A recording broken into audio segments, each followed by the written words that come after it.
Wonder Woman! Here she comes. Hi.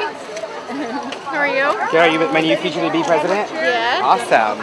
Did you vote in the primary? No, can I vote right now? No, but you can sign my petition for ballot Fabulous. access. In Texas, if you're a candidate, it's much easier to go out on the street and say, as opposed to, hey, will you help me get these people on ballot? Because it's like, oh wow, you're actually willing to run for office? Oh, you're really actually coming out here and getting signatures?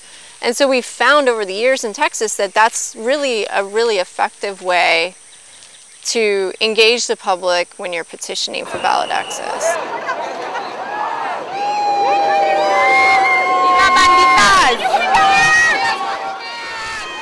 This is San Antonio during Fiesta. This is King William neighborhood. And we have a King William parade and fair.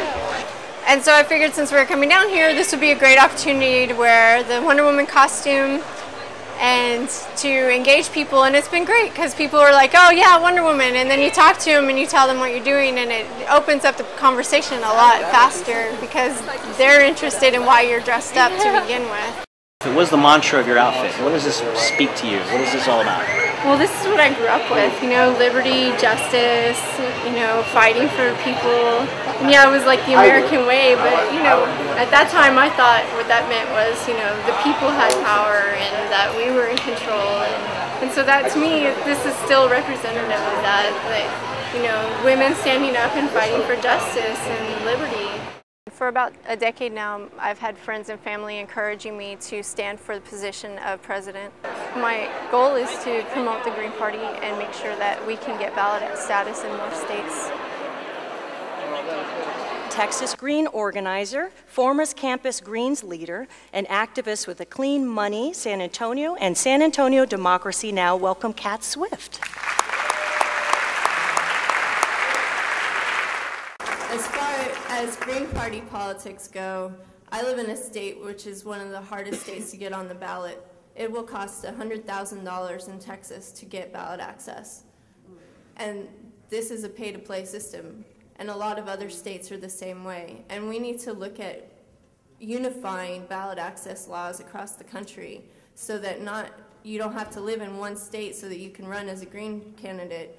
And if you go to Texas, well, you're just screwed. You can't do anything about it. You have to run as you can't even run as an independent. It's next to impossible. So we need to look at ballot access laws and change them uniformly. Thank you.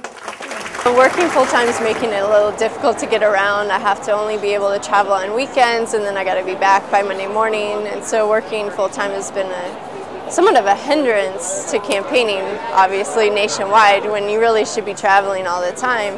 But it's also one of those things where, like, okay, well, we say that anybody can run, but is the system set up so that only rich people can really do it, or people who can go into debt or have somebody supporting them?